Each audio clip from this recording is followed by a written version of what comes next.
Sidelines with Rob Browne. Talk sporty to me.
Okay, Rob Browne here with you.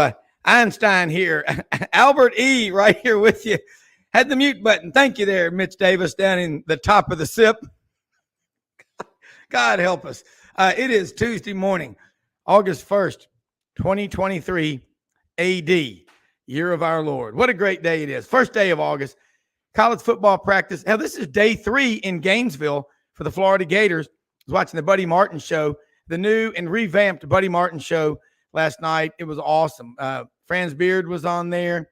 They had some great guests talking some great content, but it's football practice time, folks. It is starting all over the country. We got a great show in store for you today.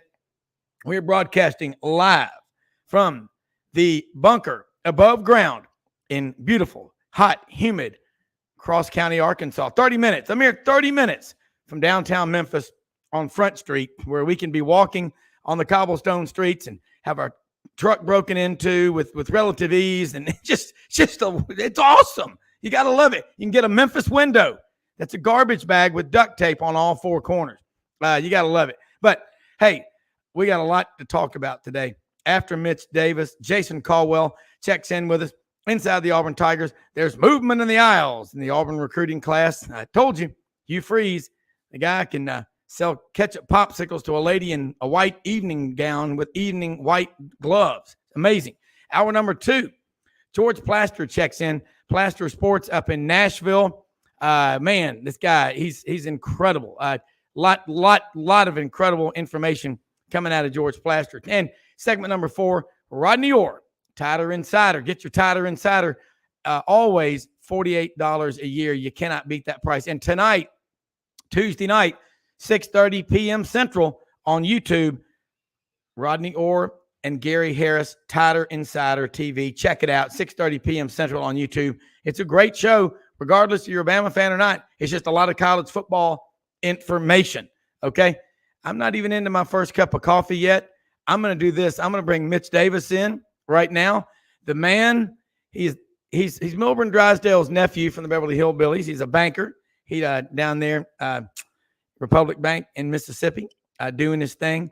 And also over 400 games he's attended in person in just the last 4 years. He is everywhere. He is omnipotent. He is ubiquitous. I'm using some fancy words here. I may lose a lot of my audience. Do what, boy? What was ubiquitous? Who'd he play for? Tennessee? I mean, ubiquitous. I love that name. Mitch, how are you? Mitch, you're muted. There we go. We're both having technical difficulties. I promise I hadn't touched the Blantons yet this morning. I hadn't touched the Blantons. I love it. I'm sitting there talking, and it's like going, sign language, like the old American Indian that used to put you in the old days, Mitch, before you were born, when TV stations would go off at 12 or 1 o'clock in the morning. They had this Indian in full headdress, a chief, who would do the sign language of the national anthem at night. It was incredible. And he's not here anymore, but you're here, I'm here, and we're unmuted. But all things in Mississippi, all things are great. It's hot.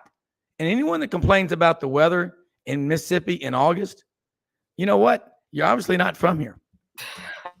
Yeah, it's pretty hot down here, but Rob, it's always good to join you, and I'm excited. Saturday, gonna have the Mississippi State local media day down in Starkville at the Sealy Center down there in Mississippi State. Looking forward to going to that.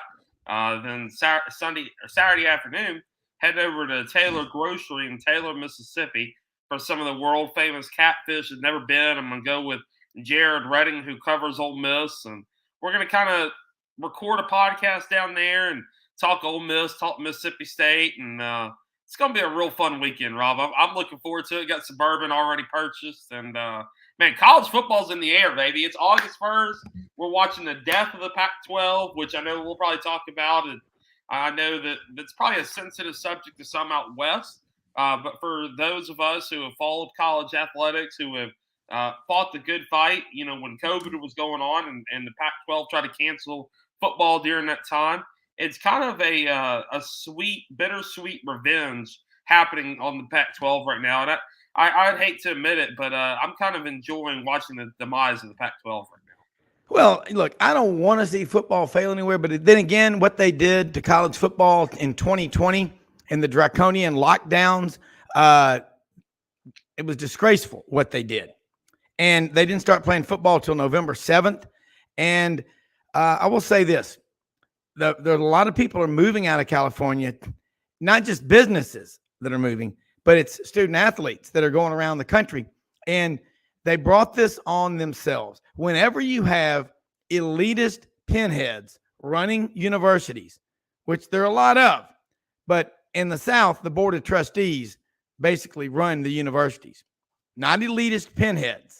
Okay, but that's the problem out there. Stanford, with all the money they have, they feel elitist to not buy light bulbs so you can see at night. It cost Texas, in my opinion, a trip to the College World Series. Would have been like their 38th or 39th trip. Damn. But, hey, they need 40. Yeah, and what's been so crazy about this is you watch what happened, and it really, truthfully, Rob, and I hate to bring politics into this, but you watch what happened in the election in 2020. People voted against a certain candidate on the Republican side.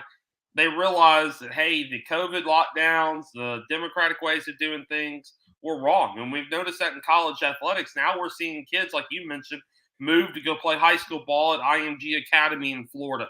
Moved to a couple of these prep schools in Texas and moved to Allen, Texas and Plano, Texas to play high school ball. And now we're seeing universities wanting to leave the Pac-12 footprint. Colorado, Arizona is going to be leaving today. Utah, they're going to be wanting to move closer to the Mason-Dixon line and play in the Big 12 and play in a conference. And you have to give credit to the Big 12.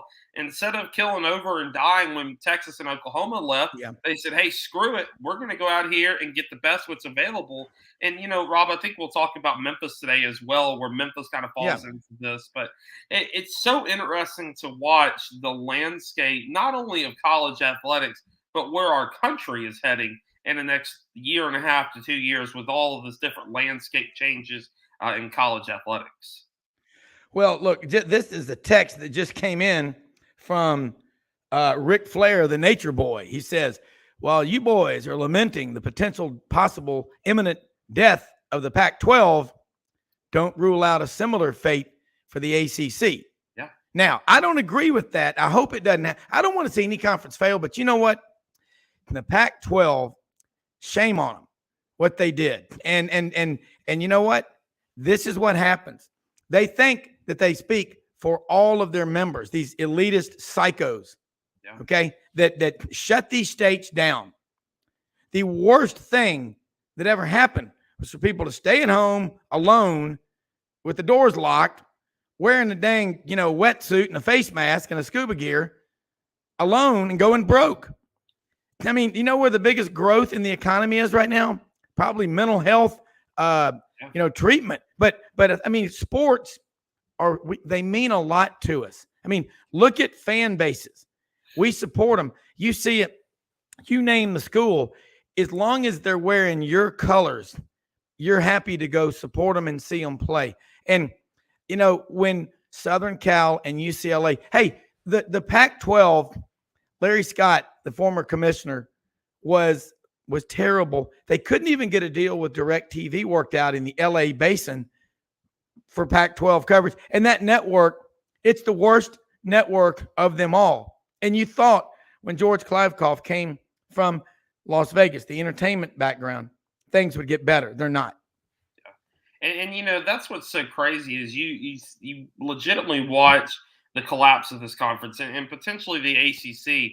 What you're seeing is people are tired of being told no. People are tired of saying you can't make this X amount of dollars. We live in America, and as right or wrong as it is, we live in a free market capitalistic society where if you want to go make more money and your program is worth more money, well, hey, by all means, go get more money. And that's what we're seeing with Florida State. Florida State and Clemson are looking at the possibility of leaving the ACC. And I've heard talk around my contacts. I hate to use the word sources, but my sources per se are saying the same thing. I hate that word. God, I hate that word. I do too. How about sorcerers, witches, warlocks? My contacts. I'd rather say my contacts at these universities because that's what they are. They are your network. They're your contacts. They're not just a source.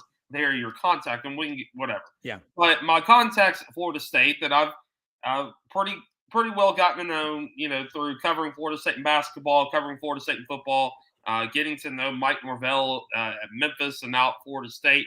I've heard a lot of there's a lot more fire than people realize, that smoke billowing out of Tallahassee right now. And then if Florida State does make that jump over to the SEC or the Big Ten, then Clemson will be soon to follow them. And that's why the SEC might be looking at adding just 2 more teams. I don't see us adding 4 more teams. I really don't. But Florida State and Clemson make the most sense. When we added Oklahoma and Texas to this conference, I said that, Clemson and Florida State were the most SEC fit. I think that's who we should have added in the first place. So if we have an opportunity to get Clemson and Florida State, I think we should go after them. Hey, look, another great comment from one of our listeners in Huntsville, Alabama, the Rocket City, the smartest city in Alabama. It's what Memphis would be if it had mountains. And it comes from Dash Riprock, one of our listeners over there in Huntsville. If it was not for the SEC, football would not have happened in 2020. If we had a college football commissioner, 2020 would not have happened because all the pinheads, the elitist academic pinheads we talk about, would have elected anybody but the SEC commissioner. Great points by Dash Riprock. I love that name. Great point, Robin. I think what people fail to realize also in that is the Sun Belt. Look at what Commissioner Keith Gill has done in the Sun Belt in his 4 years of being commissioner. He has worked with the SEC. I know this from firsthand. I've talked to Commissioner Gill. I've talked to Sankey. I've talked to both conferences. The SEC and the Sun Belt have a not so secret agreement together to run each conference as one and the same. The Sun Belt is now basically a feeder for the SEC. It's in the same footprint. It's got the same type of pageantry. And we talk about it a lot on your show, Rob, and I talk about it on my website a lot. When you watch the Sun Belt and you watch the product that they have, you can't tell me it's not a minor league for the Southeastern Conference. Listen, several years, maybe 3 or 4 years ago, the Sun Belt, you could argue, was the 5th best conference in college football, ahead of the Pac-12. And this is what happens. I mean, you look at the SEC here, it's coming in right now. Here's another one from, I like this one, Jane Hathaway, Utah, Alabama. That's spelled EUTAW over in Greene County in the Black Belt. Jane Hathaway says, look what they did to basketball in the spring of 2020. They're warming up at the SEC tournament at Bridgestone Arena, which I was up there a couple of weeks ago at an event during SEC Media Days hosted by the Predators. Incredible venue. Awesome. Right there on Broadway. It's incredible. But they destroyed the basketball season. And, I remember a man who I had a ton of respect for took over a board of a big, big organization in Memphis. And at the board meeting, we were there wanting to get something done, and we came with a plan. We have engineers on our team and all, and they were like, absolutely, y'all can do that. But I remember when the chairman of this board stood up and he said, let me say something. When I was asked to run this board, to serve as the chairman, I asked the superintendent of this park to drive me around the entire park. And throughout the drive, basically all he said was, well, you can't do this, you can't do that, you can't do this. I stopped him and I said, what the hell can you do? This is a public park paid for by taxpayers. Who do you think you are? Okay? That's what we got to get back to. And I'm going to tell you right now, the free market in America is alive and well. You know, that great song by Alabama, called Song of the South. They're talking about the Great Dust Bowl and the Depression. You don't spell great, G-R-E-A-T. That's G-R-A-T-E. But they said there's pestilence, famine, disease, drought, horror, people moving, leaving everywhere. We talked to American farmer Alec Gillis. Well, we're Americans. We've been through tough times before. We'll be making it through this because we're Americans. I believe firmly in American exceptionalism, and in the Southeastern Conference, we will never, ever kowtow to what they do in the Midwest, the Northeast, or the Pac-12. Mitch, you're damn right. Well, see, Rob, you mentioned Huntsville, for example. Look at Huntsville. Look at how well Huntsville has built up over the last even 5 years. They've got a minor league ball club there, the Rocket City Trash Pandas, which I'm a proud owner of a Trash Panda hat. I love the mascot. I think it's a pretty dope mascot. And love it. Look what's happening in the state of Mississippi, Rob. Look at across Mississippi. Look across the Delta and how much money, Governor Tate Reeves has poured into the Delta. Look at Tupelo. Tupelo has every amenity that every other big city has, but it doesn't have the crime, but it has the small town charm. You look at Jackson. Jackson has cleaned up its act. You look at any town across Alabama. You drive through Centronelli. Centronelli has now got an Ace Hardware and a Publix and all of these different big chain, stores that people can have that small town feel to it, but also have the amenities of a big town. The South is really revitalizing.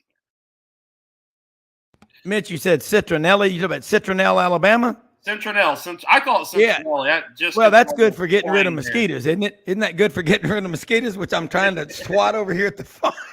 Hey, let me say this. The bottom line is this. We have got to think, everybody out here, you watch the news, we are basically seeing information coming from 6 multinational corporations on 3 city blocks in New York City who try to control every thought and emotion you have from the time you wake up to the time you go to bed. In the South, say what you want, but on Sundays, it's hard to get a lot of people to do something because they go to church. That's a good thing. Slow it down. God bless America. We love we are different. And we're not going to be, all power in the federal government is vested to it and granted to it by each of the 50 states, which leads to my next argument. NIL.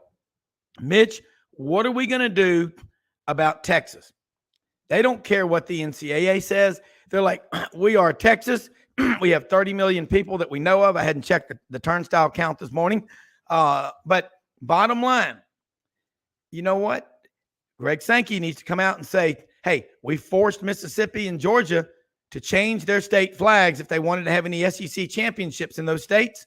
Is he going to say to Texas, you're a member of the SEC? I don't care what you want to do in Texas.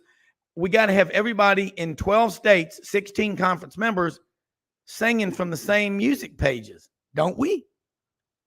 I think it's going to be something that's going to be very interesting. I know former coach Tommy Tuberville and a Democratic senator are working on some kind of bill with NIL. And, I'll be honest with you, and I'm always a very transparent person. NIL laws and NIL rulings and all that, I try to stay so far away from because I don't know. There is a lot of unknown, and I hate to speak on something I'm not really familiar with, but I do know that we're going to have some kind of uniformity to this where we all kind of follow the same rules. But then at the same time, how can you enforce that if one state law, Texas is its own country. Texas is its own republic by itself. Like Texas is the country amongst the country. Like Texas is Texas. I love it. God bless them. Yeah. But it's going to be hard to enforce because we can't get the politicians in Washington involved because they're too busy dealing with aliens or whatever else they want to deal with up there. But we're going to have some kind of uniformity. I don't know what that is. I don't know what that's going to look like. but I try to stay away from NIL just because I'm not an NIL expert. I'm a simple country boy. I live in Mississippi, and I try to report on what's happening in the Southeastern Conference. And NIL is just one of those things where I still have not been able to wrap my complete mind around NIL yet. Well, look over my left shoulder. You see it? The sign, it says,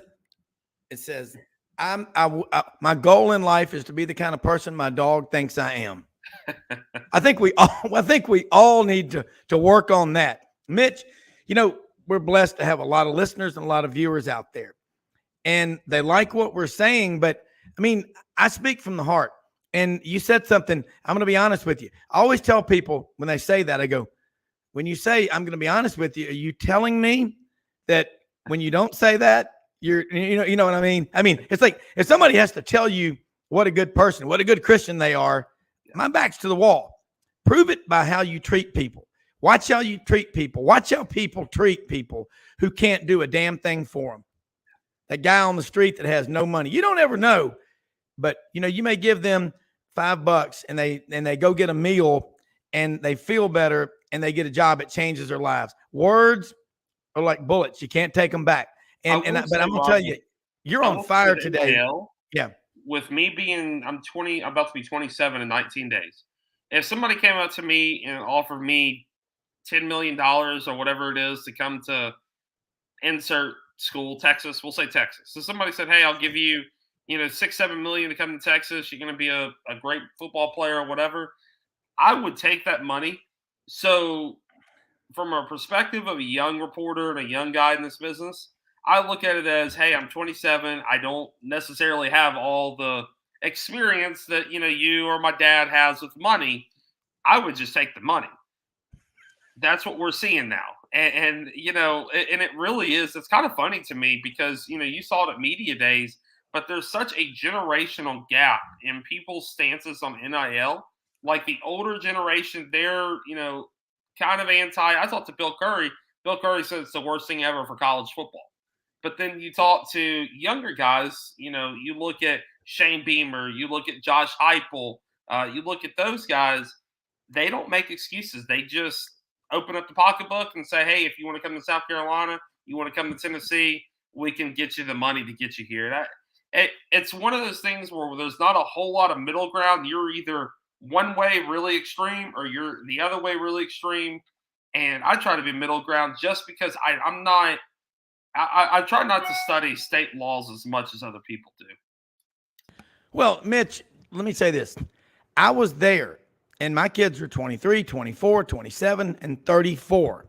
I have 4 now with Mallory. Picked her up on waivers in the remarriage, an Alabama grad, still a good person. God love her.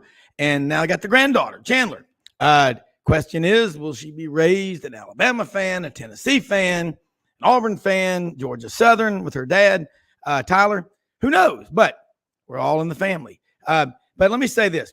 I talked to a bunch of student athletes at media days, and I feel really good about the kind of people we have in college football. And I'm gonna play a little quick excerpt here. Kingsley Egaquin, starting center for the Florida Gators. And I asked him point blank about NIL. Let's play this again for those people that are listening. Okay. And I want to. A lot of fans out there, college football fans, are saying the game is ruined with NIL and all. And I mean, everybody wants to make money and all, but how many of your teammates, and you mentioned that about Rashada and all, would be there with or without it and all, and thinking about, you work your ass off, graduate, you come back, the connections, the relationships, what are those worth? But, you got to love the game of football more than anything. Yeah, so actually kind of played a part in me not going anywhere, even though that thought never really crossed my mind to leave UF. Yeah. But if I left for X amount of money more or less, however it may have gone, what is that really doing for me? Like, I've already put in this work for 4 years at the University of Florida. Now if I leave, I'm leaving off on that note. But I think that's another thing I have a problem with, like, everyday kind of saying is, like, I kind of question some of the guys, not necessarily the guys on my team, but I just question, like, are you really a Gator? Like, are you really here because you want to be a Gator? Or are you here because they gave you this much money? And like me, I committed here, and NIL wasn't even a thing. The transfer portal wasn't even a thing when I got to college. So, I think NIL definitely. There's obviously some guys across the country who might be going to schools because of the amount of money they can get.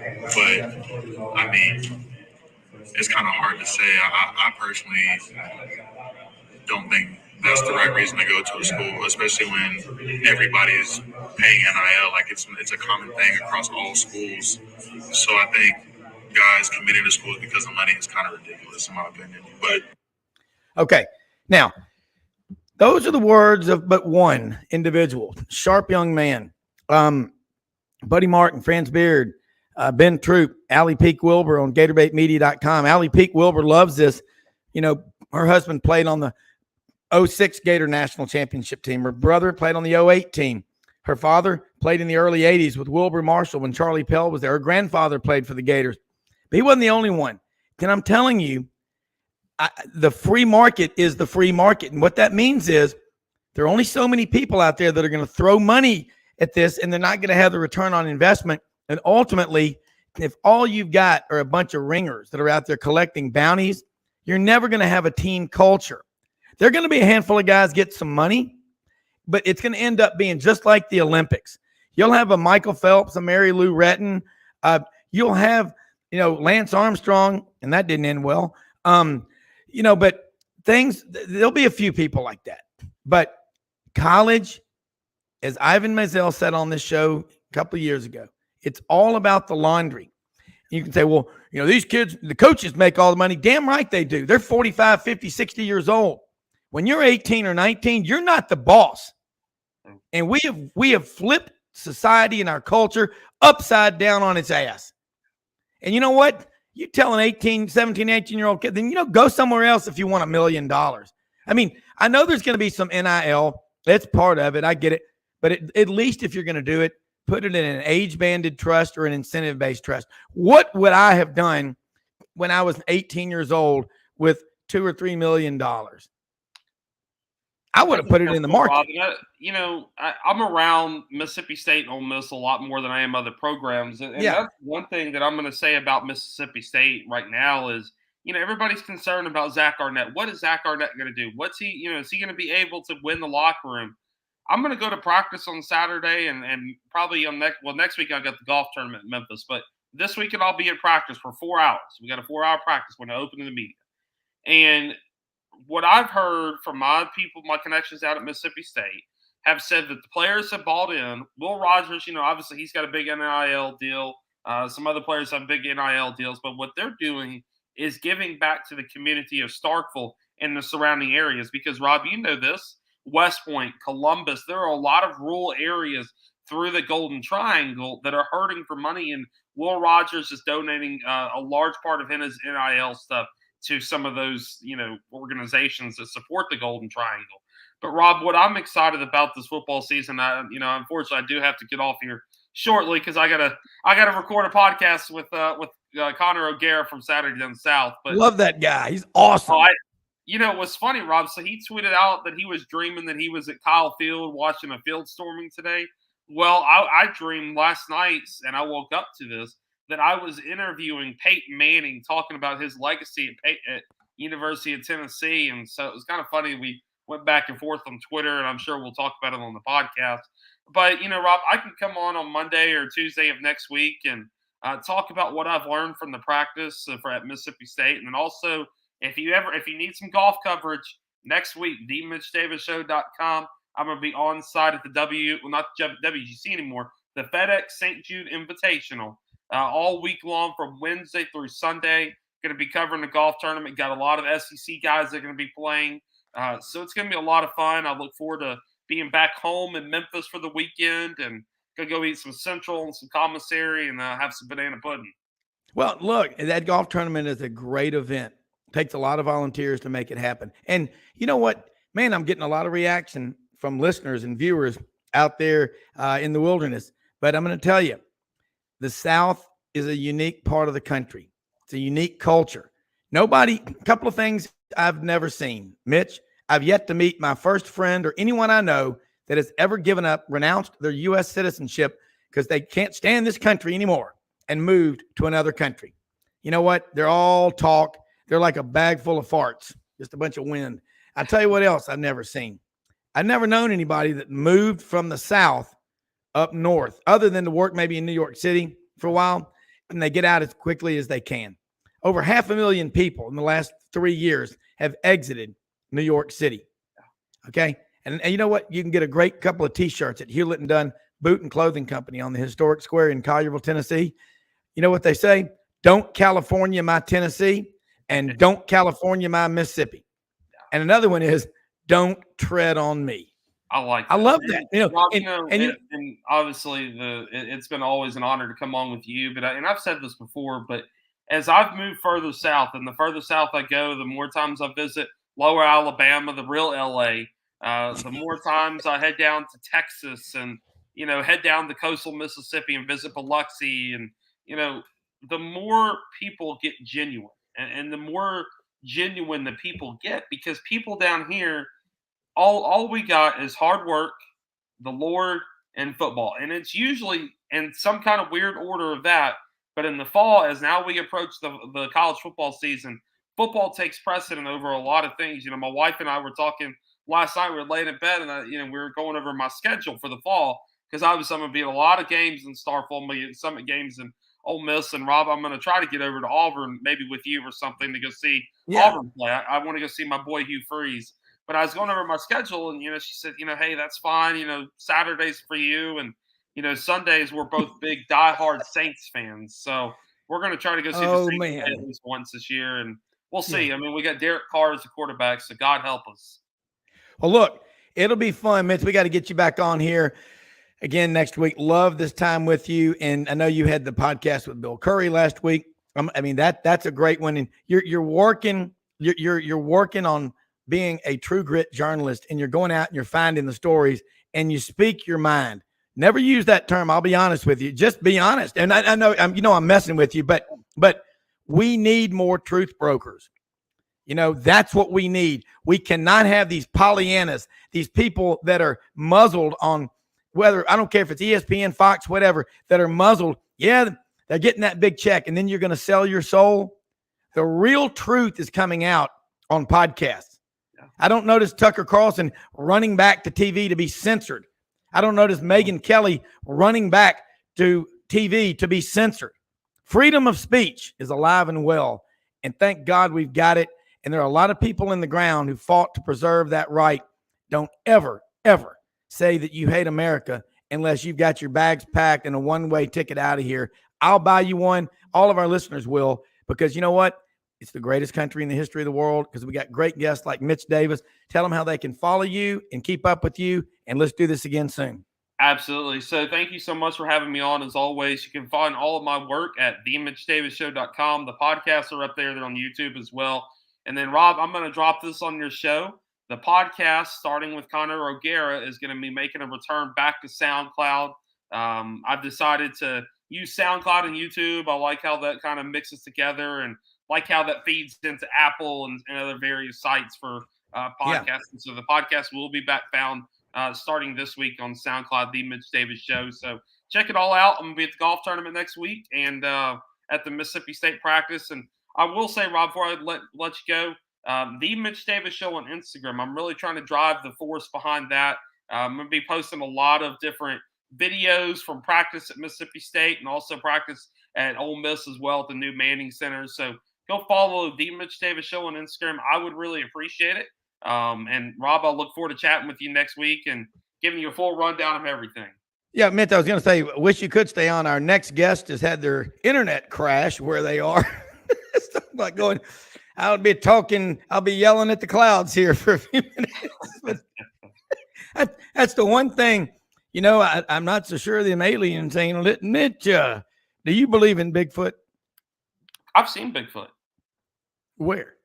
Okay, so long story short, I was in Big Sandy, Tennessee, and that's where my great-grandparents, I had a farm there for 70 years after World War II, and I was hunting down in the bottoms. I was hunting squirrel and rabbit, and I had my 410 and also had my 12 gauge because I was down there shooting stuff, and all of a sudden I was propped up against one of my trees, and I heard something coming through the underbrush, and it came running through there. It was a big, I swear to God, it was a tall, black, hairy looking thing about 100 yards, and it came running through the thicket like this, and you could hear it and see it, and it literally made the hair on my arm stand up. I ran back to, I was 16, 17 at the time, and my great grandfather was still alive, and I ran back to their house, and he was out, in the back pasture with my great uncle. They were tending to the cattle, and I told him what I had seen, and then sure enough, they were telling me stories of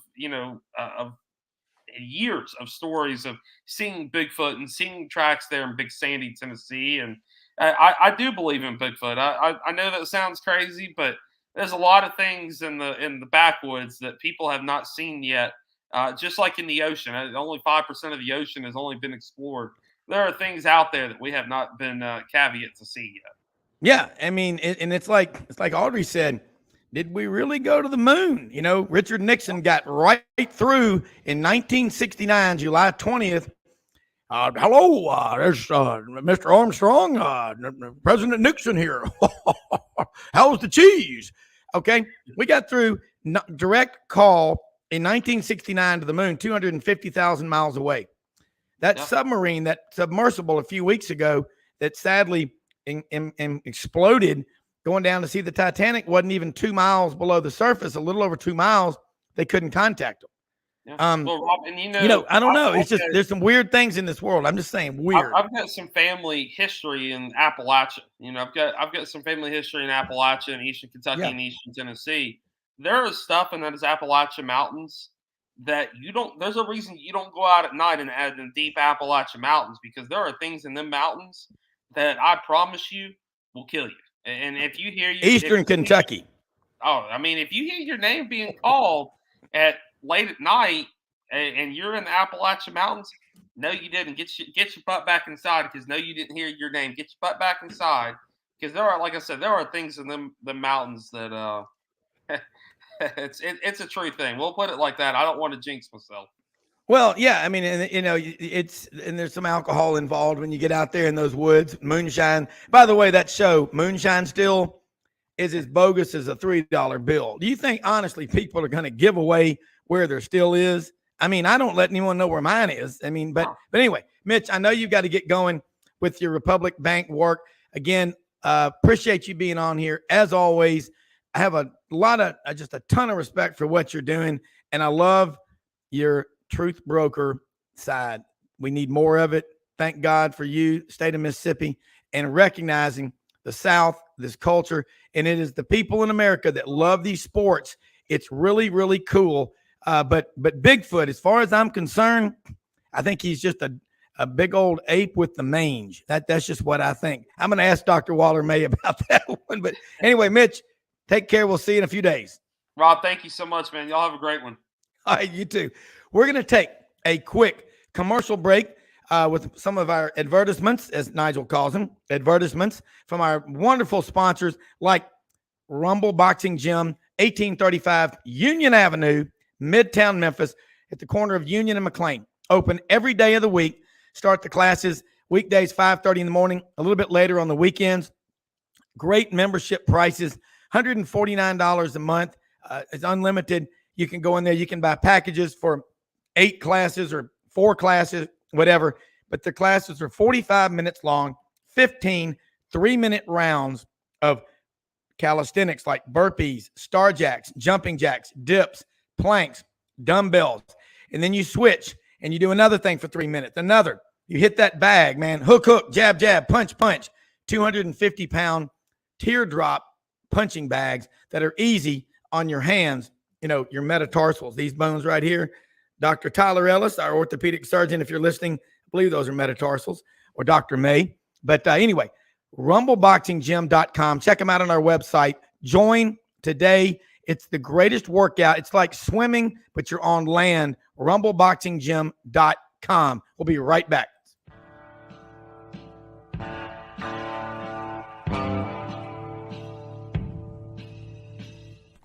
Red River Ford and Toyota, located in Wynne, Arkansas. If you're in the market for a new or used car, truck, or SUV, call, go online, or drop by and see them. Located 45 minutes from Memphis, go off the 4 City exit on I-40 and go north about 15 minutes on Highway 1. Easy to work with and still believe in customer service. If you live out of town, they will deliver your vehicle to you. RedRiverFordToyota.com. Just see what they can do. Strengthen your seed zone this spring with quality tillage equipment from House Industries. Located in Cherry Valley, Arkansas, House Industries specializes in manufacturing superior equipment that will minimize your downtime and keep you working in the field. To ensure the highest quality control, all design, fabrication, and testing takes place in a 99,000 square foot manufacturing facility located right here in the heart of the Delta. Locate your nearest House equipment dealer online at houseindustriesinc.com. House Industries, breaking ground. Sidelines with Rob Browne. Talk sporty to me.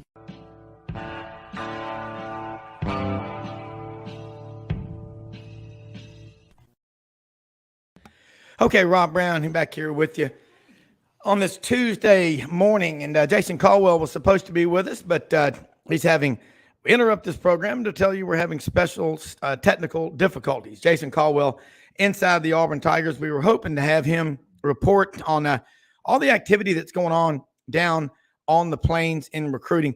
But look, college football practices are starting this week. So you're going to start seeing a little bit, I guess you could call it, of a slowdown in what is happening, but doesn't slow down the momentum. It's not going to have all these on-campus visits. The coaches will be doing their thing, but of course, you occasionally might have players show up at practice or whatever, but it's all about relationships. And I had an interesting conversation with one of the smartest football guys that I know, and they're called COVID recruiters. These are the recruiters who, during the virus lockdowns, when you couldn't bring kids on campus, you couldn't go see them, everything was done via Zoom, text, playing video games with these kids, and they're still doing it. And then you got a guy like Hugh Freeze. You got a guy like Josh Heupel, who's hungry, who's coming in. They're going to get players. Look what's going on the Hill in Knoxville. They are building something special. You are talking about a program that for 15 years was wandering in the wilderness, lost. And you know what was going on? After they got rid of Phil Fulmer in 2008, Lane Kiffin 1 year in 2009, he left after 1 year. Went to Southern Cal. That was his dream job, okay? It sucks, but he left, okay? And then you start looking at what happened in 2010, 11, and 12. You had Derek 3-star Dooley, as Mark Ham of Rocky Top Tennessee Tailgate Report calls him. He comes there for 3 years. And, I thought the son of Vince Dooley would be a hell of a coach. Magna cum laude graduate, law school from UVA. No, that was not a good fit. 13, 14, 15, 16, and 17, Eddie Munster grew up. Butch Jones, 5 years at Tennessee. Had a couple of 9-win seasons, but he left. And then 18, 19, and 20, you had Shatner, Jeremy Pruitt. Remember Shatner in the movie The Longest Yard, the bald guy that was in the chains? Asked him if he'd play football. They said, nah, you get to hit the guards. Yeah, I'll play. So he lasted 3 years. Then they go get Josh Heupel. They got their right man. Josh Heupel has got Tennessee folks on fire. They believe in what's going on. They're believing in his dream. And George Plaster is going to join us here in just a couple of seconds here. Plaster Sports up in Nashville. I see him moving around. There's movement in the aisles here in Scottsfield and Starkville, Mississippi. George Plaster, voice of Vanderbilt and Memphis, a longtime sportscaster, joins me, Jack Crystal, on the Mississippi State Bulldog Network. And we're getting close. Houston, we have a problem. George, there we go. There we What's go. our There problem? we go. How are you doing? I'm doing good. How you doing? Good. Our 8:30 guest had trouble with the internet. He had told me last night that they were having problems with his technical problems. We would try it, but glad to have you on here, jumping on a little bit early. Had a lot of people. They said George Plaster's on. I love that guy. A lot of these people lived in Nashville or live in Nashville. They even remember you when you were in Memphis, of course, that 1 year replacing Big Jack. And I wish it would have worked out because, man, you've got one of those broadcast voices. You've got a mind like a steel trap. And you are, I've never known any of my Greek friends who didn't just love life, liberty, and the pursuit of the truth. And you're from you live in Nashville, Vanderbilt graduate, but God, you've got a great knowledge of sports. I sat there and watched you interview Mark Stoops with no warning. And you did an interview, took about 11 minutes, and you just let him go. It was unbelievable. And when you ask questions, you don't say anything. You let him reply. It was really refreshing. So I'm glad to have you on. It's like having one of my instructors in college on. You're that damn good, but welcome to Sidelines. Well, first of all, where do I send the check? God, I've never had an intro quite like that one. You want funny story on the Stoops thing. I'm over in the corner doing absolutely nothing, and I hear them yell from my site at the SEC football media days, and I'm like, what the hell are they yelling about? You know, and all of a sudden I look up, and Tony Neely, who is the football sports information director at Kentucky, I'd gone to school with Tony, and he just was sitting there with Mark Stoops, and he's like, do you want him to come on? And I was like, oh, hell yeah. So I turned to Stoops, who I've never met before, and I said, listen, I've got more dirt on Tony Neely, but the problem is Tony's got even more dirt on me. He got a laugh out of that, and then we started the interview, and it worked out fine. Well, I'm going to tell you, you did. I thought you knew. I mean, watching you interview him, standing, 6-8 feet away, that's a rare, that's a God-given talent to be able to make somebody that relaxed when you're interviewing them. Well, and it wasn't always that way. You want a funny Bear Bryant story? Yeah. So it's story time. It is story time. When I was in college, I worked for a little radio station whose wattage went like from my door to the backyard. But we carried Alabama football, and it was agreed that I would get to interview Bear Bryant after the game. And so when all this happened, they had just beaten Vanderbilt 66-3. 1979. I'm on a bus with Bear Bryant, and I've got one of these contraptions. I mean, one of these Motorola jobbies that I'm doing the interview on. And all of a sudden I look and my hand is shaking like I've got some sort of a disease and I can't stop it. And I'm sure Bear Bryant is looking at this little 19-year-old twit going, what is this guy's problem? And so it wasn't always just smooth. Well, the bottom line, you started interviewing people at a young age. And if you need to reboot, I don't know if you want to use your laptop or whatever, so you can get that still. If you need to, we can let you reboot and then come back on, because the picture's great. This is my best chance, and I apologize. No, okay. You're dealing with a technological idiot. So I'm holding the phone while we're doing this. Okay. By the way, I look a lot better when you don't see me. No, you look great. I'm just saying, you may want to just lean it up against something. That way you can get it still. But if we send it, yeah. Okay. We'll try like that. But George, you're talking about that 1979 game, Alabama 66-3 over Vanderbilt. EJ Jr. from Nashville, Hunters Lane High School was on that team. Great defensive end. Pugh, and as the legendary voice of the Alabama Crimson Tide, John Forney, there goes Stedman Shealy for a touchdown. Brought to you by Bromberg Jewelers, proud sponsors of Alabama football. Let's head down on the field and talk with Jerry Duncan. Jerry, what's going on down there? I won't tell you right now. Don't go with Plaster. You know what? I mean, I'm in my first cup of coffee right now. I mean, I kind of feel like. But the thing, George, that I love is the great broadcasters. That's perfect. What gets me is when people say, I get mad. I mean, my mom's 88, dad's 95, and I left yesterday about 6 o'clock or 5 o'clock, My dad said, well, I'm going downstairs. I'm like, what are you going to do? Going down to ride the exercise bike and lift weights. He's 95. You know, optimism, you know what optimism is? A person that's in their 80s buying a puppy. And you know what else optimism is? Somebody that believes so strongly that they're going to succeed. If they're going fishing for Moby Dick, they're stopping off at Costco to buy extra tartar sauce.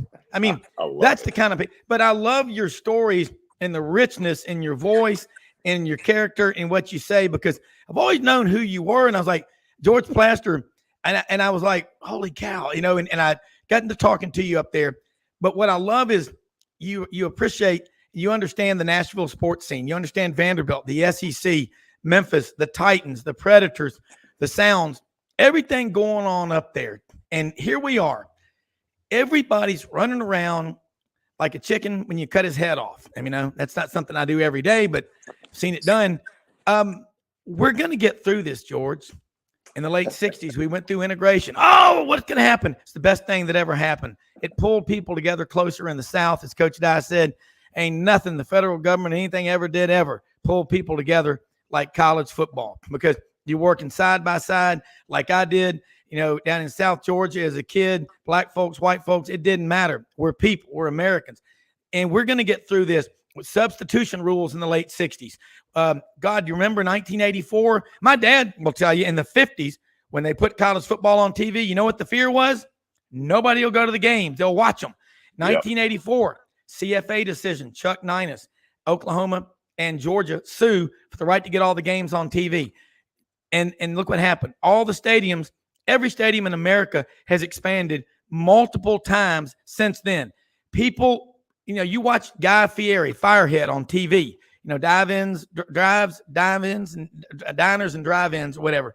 You see that food, you know, you can watch it on TV, but wouldn't you rather be sitting there eating it? I mean, I think that we always think, you know, now with the NIL and the portal coming up on its 5th anniversary, October 15th, we've never seen this before. The hell we hadn't. We've been there before, hadn't we? We always get through it. Who owns college football, George? The fans or the networks? It's the fans, and they need to remind the networks who's in charge. Your thoughts? Well, I think it's a close race right now because TV is dictating so much of what goes on. And I do think that there are times where it hurts attendance in college football. I think a couple of things happen. Number one, if your team is not living up to expectations, take LSU at the end of the Ed Orgeron era. A lot of people at the last half of that season said to hell with it. And all of a sudden you started seeing big chunks of Tiger Stadium, in particular in the upper decks, that were empty. And you know as well as I do, what ends up happening is people, all of a sudden the team's not very good. They see a cloud in the sky and they say, screw it.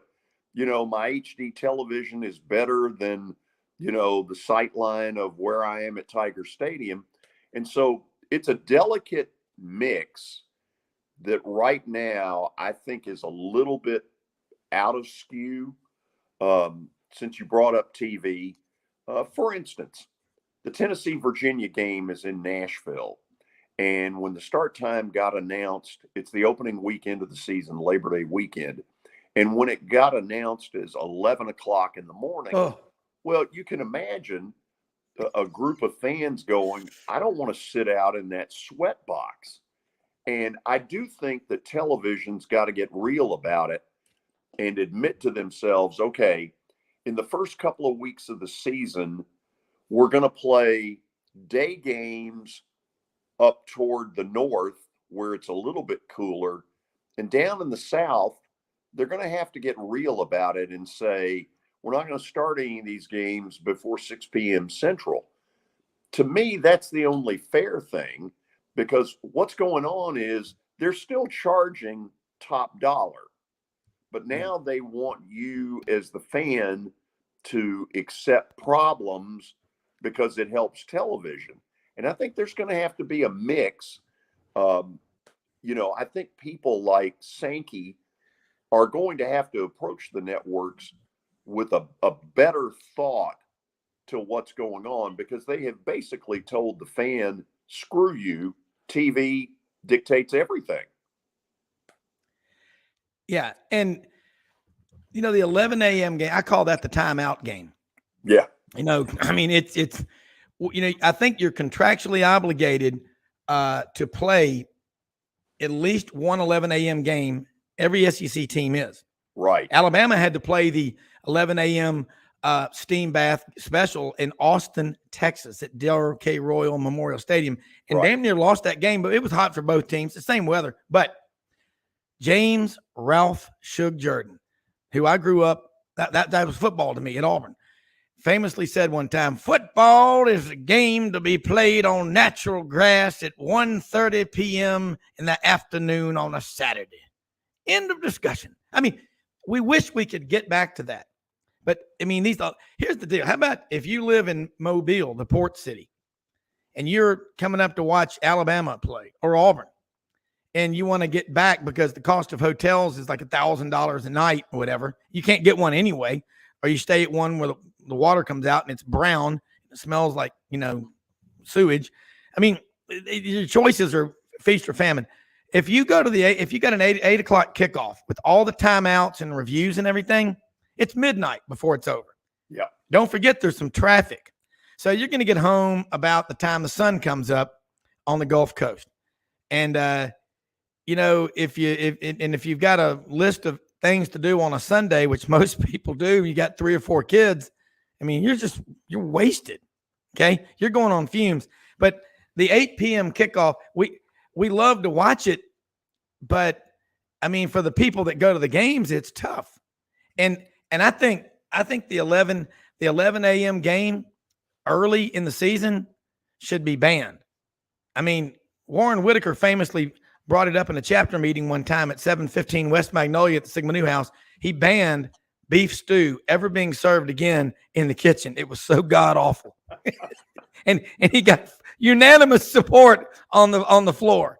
But George, talking about the TV, I love it. But Buddy Martin, GatorbaitMedia.com on the Saturday roundtable. We got to get you in the roundtable with Buddy and Kevin Skarbinski, and we have a lot of fun. Doug Dean, Frank Duffy, Dave Tompkins. We have some fun. But we talked about, Buddy said it best. I want your thoughts on it. He goes, you know what they call an expert nowadays? Because Buddy's former sports editor, the New York Daily News, the Denver Post, St. Petersburg Times. Now he and Franz Beard, GatorbaitMedia.com. He said, an expert today is somebody that flies in from out of town, ESPN probably, and they have an opinion. He goes, to hell with the local people. Well, we don't need that guy in Albuquerque or Denver or New York that grew up playing stickball. He knows more about what's going on at Florida or Baton Rouge or Knoxville than the local guys do. Your Jimmy Himes, your Vince Ferraras, good God. And Chris Lee was on with us the other day. Holy shnikes. Sure. You talked about some talented. I got lucky sitting there at lunch one day with you and Chris Lee and a bunch of people because, there's a lot of rivalry with Memphis and Nashville, just like there is with Knoxville and Nashville. It's good stuff, though. Fun stuff. But, man, I was just listening to y'all like, holy cow, y'all get it. But, it's not that, like Buddy said the other day, what do we need game day for anymore?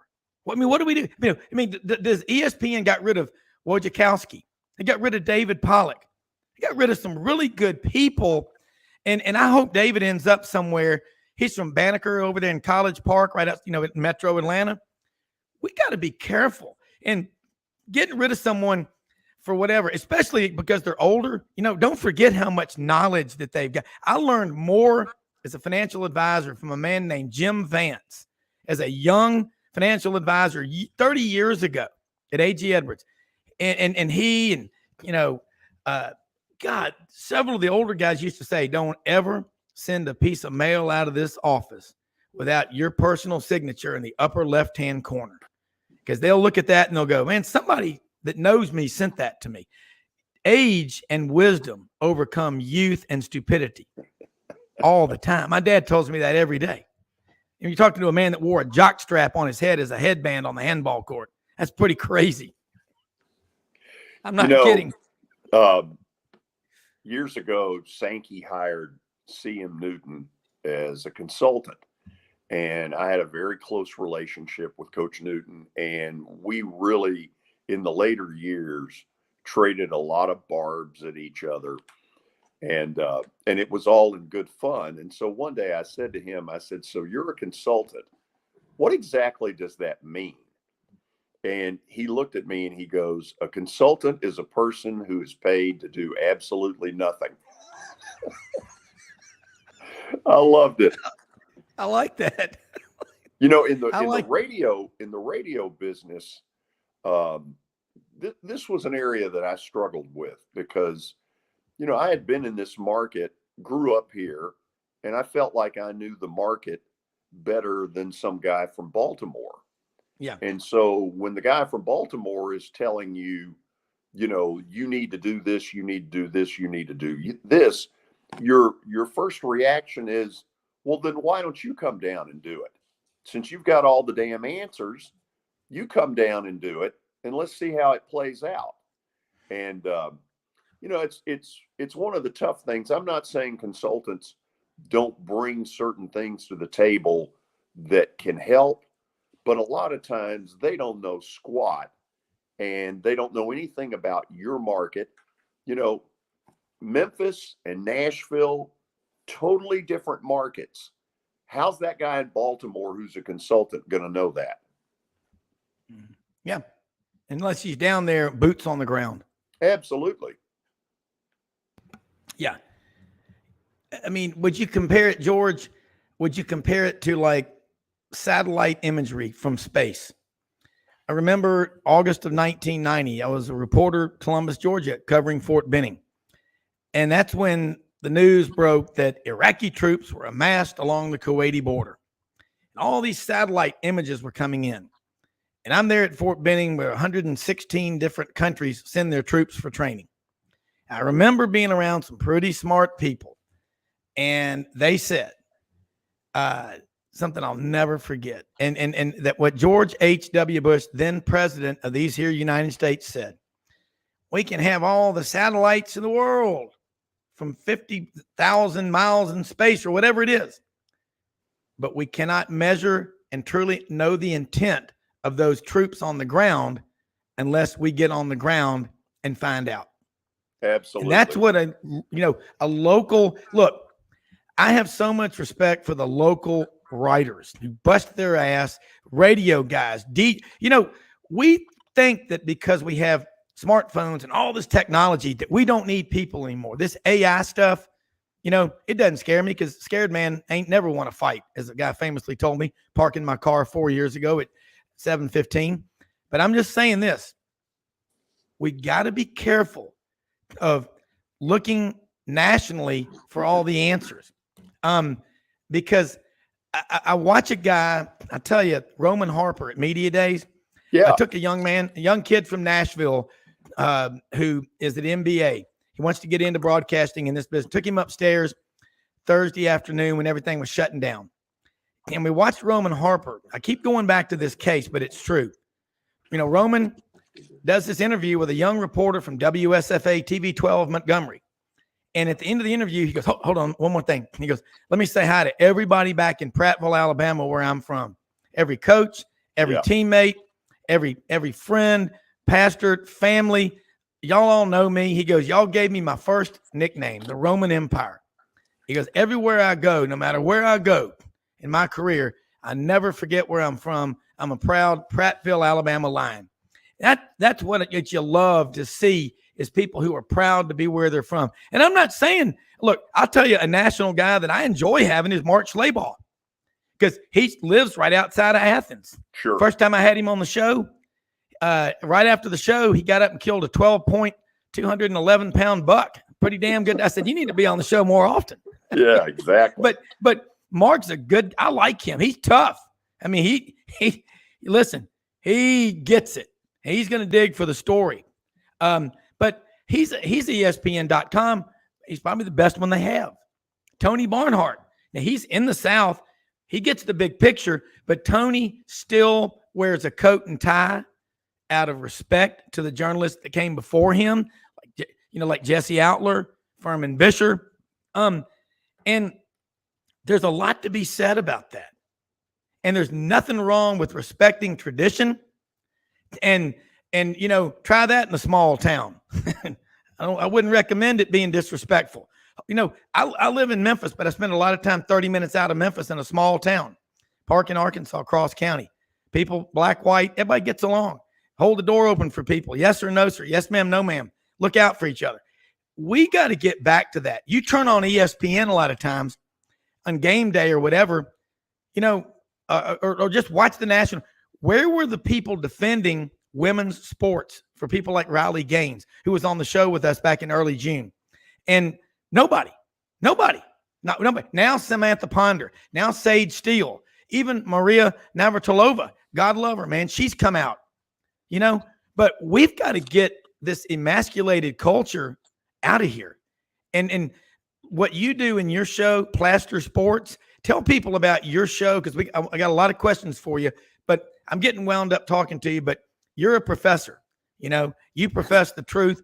And what I love about broadcasters is when they're on the show is you think about what you're saying, like the writers, because you do it every day locally. It's the show that I do is basically the same thing that I did in sports talk radio. But now it's in a podcast form. You can go, for instance, on Twitter, to my Twitter site, George Plaster TN, and find all this. And basically it's about a 2-hour show every day. Kelly Holcomb, a former NFL quarterback, for a bunch of different teams, had 14 years in the league. He's part of the show. Watson Browne, one of the great offensive minds to ever come out of football, is another of the co-hosts in it. And basically, I do the same stuff that I did in my radio sports talk life, but now you see me. And I'll be honest, I don't think that's a positive at all. I think I looked a lot better. I looked a lot better on radio. My sister used to say great. that I had a radio face, and she told the truth on that one. No, man, you look great. I'm going to tell you something.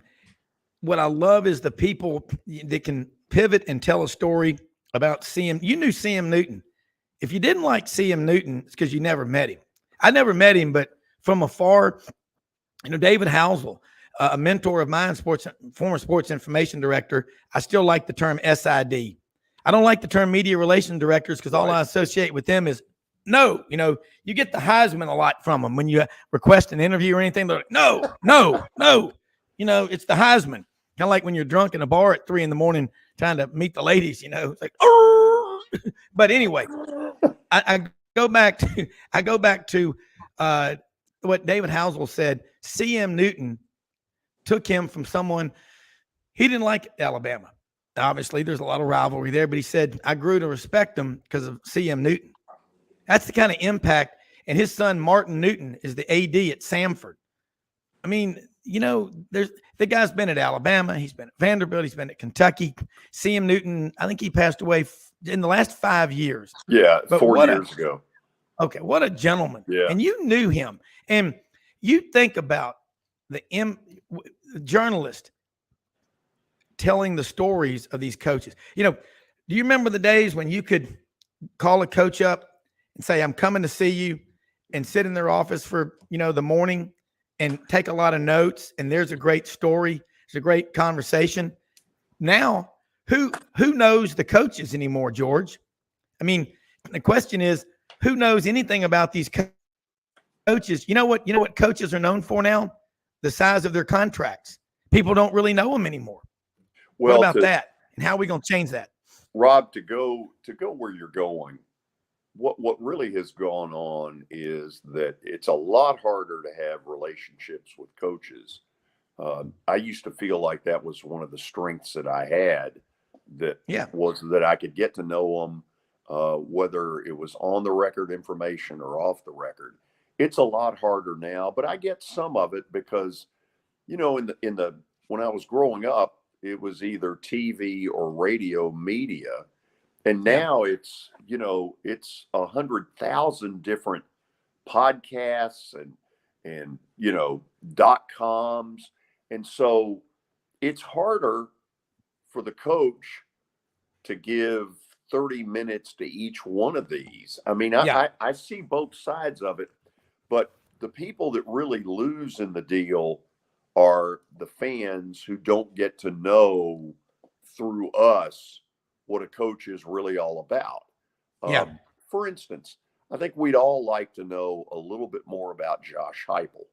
The guy has just hit it huge at Tennessee, but I don't really know him. And, you know, other than just watching him, for instance, 2 weeks ago, I thought he handled himself beautifully.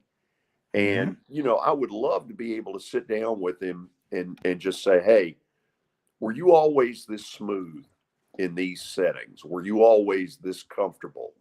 You know, how did it feel when Oklahoma, your school, gave you the boot? Because that had to be a moment in his career where he was like, where is this headed? You know, my own school doesn't think I'm good enough.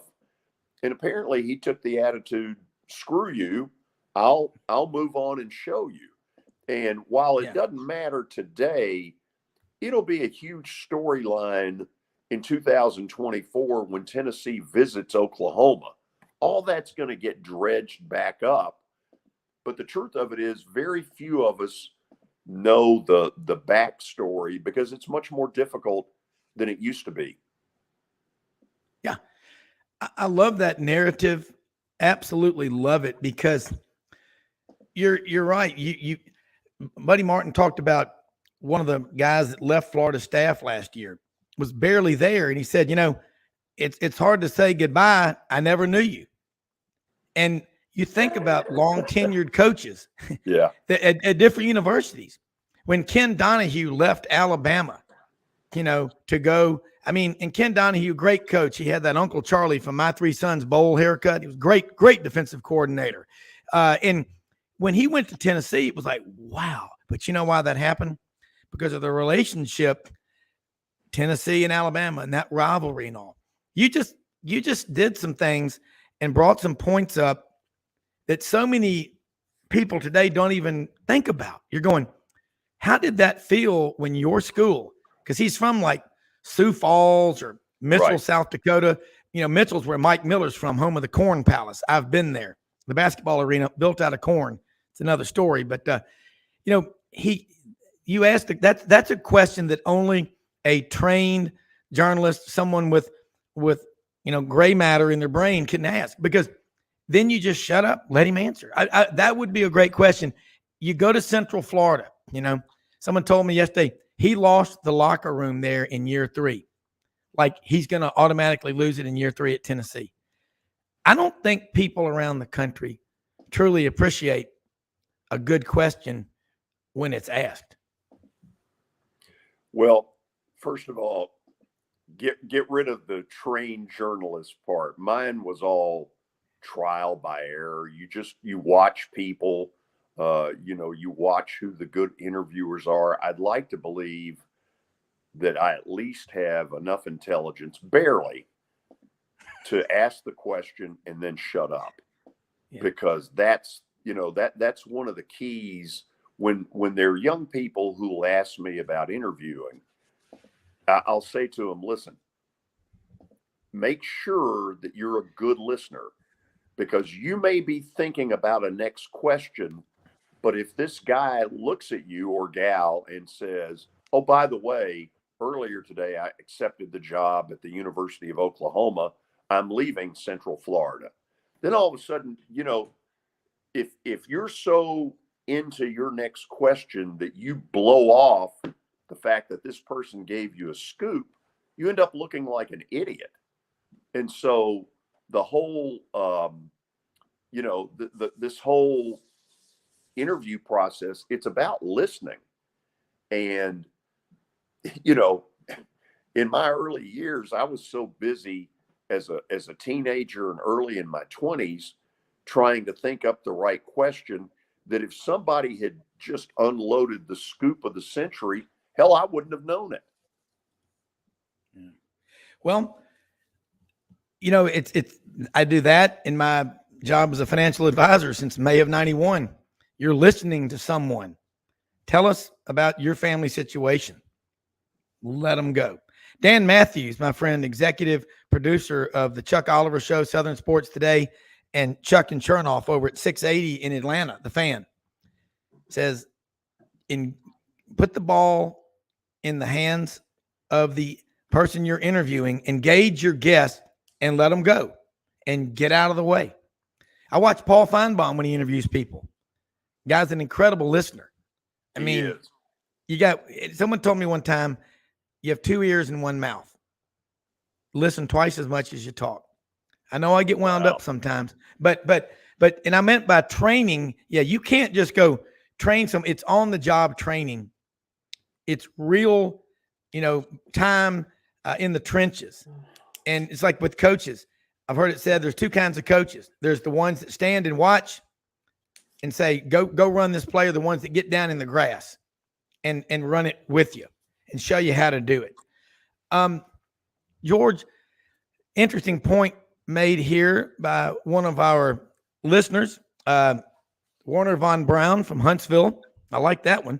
Yeah. They need a sense of history, traditions, and heroes. There is little institutional knowledge left today by a lot of people. Your reaction to those statements by Warner Von Browne in Huntsville, Alabama. Say it again. I want to think that one through. They need a sense of history, traditions, and heroes. There is little institutional knowledge left today.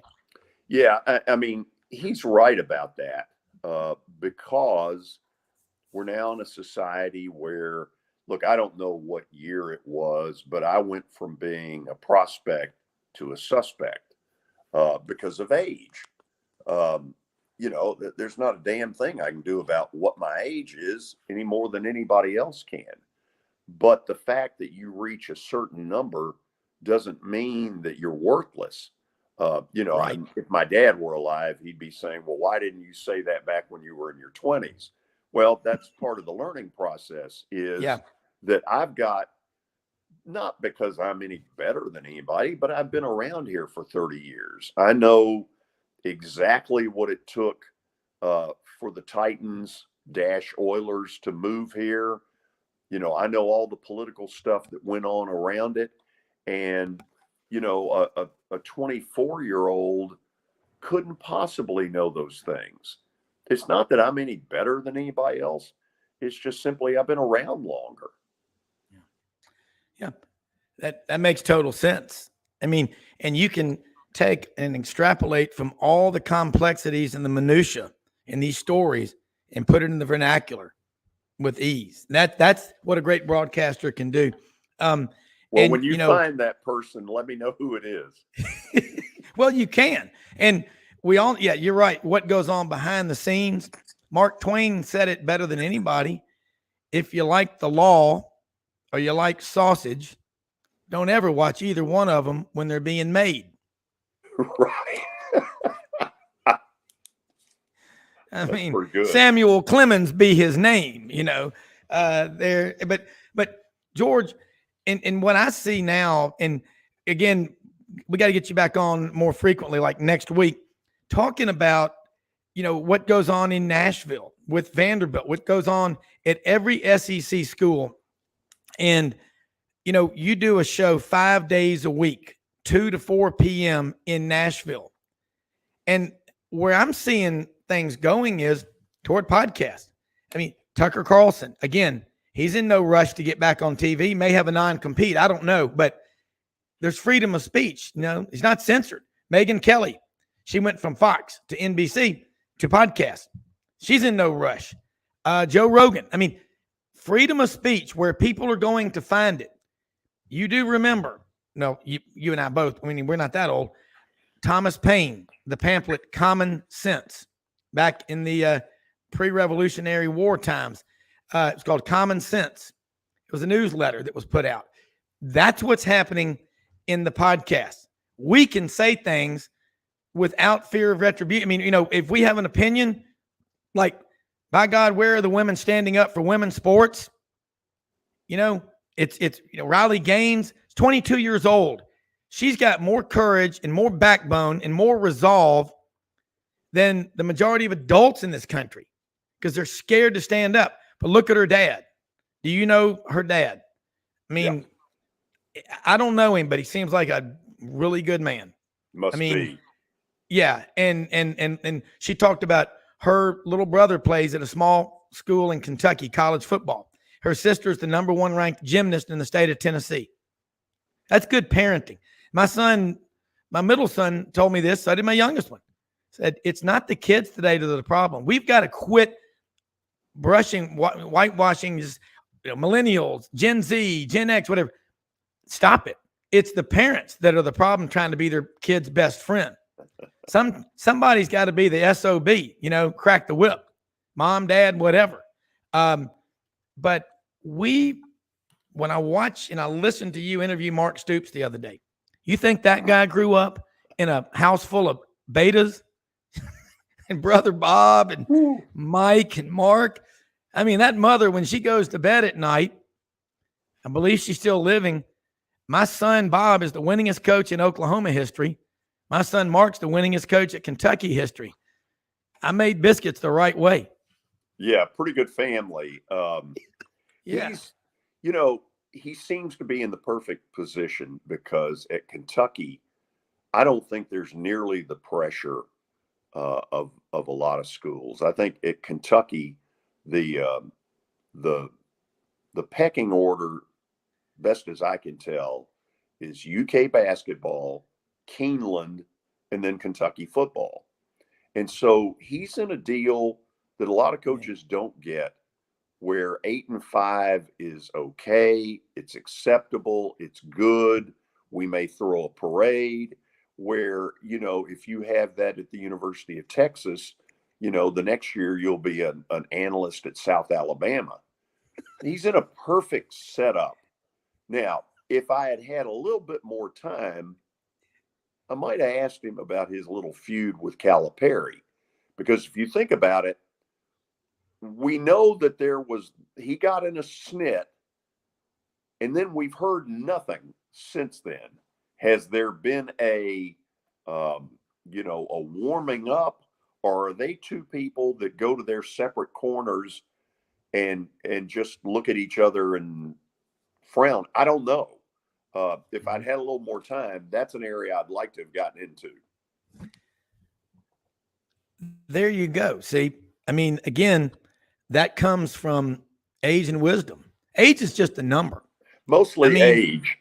Yeah, but I remember as a kid eating lunch with my dad and his friends, and my dad would look over there and go, "See that guy over there, boy?" And I go, "Yes, sir." And he go, "He wants to be old, wearing his pants halfway up his chest, like waiters, like that's a good look in the duck blind or in the trout stream, but not at work, But George, Mark Stoops, again, that interview, 10 minutes off the cuff, no preparation.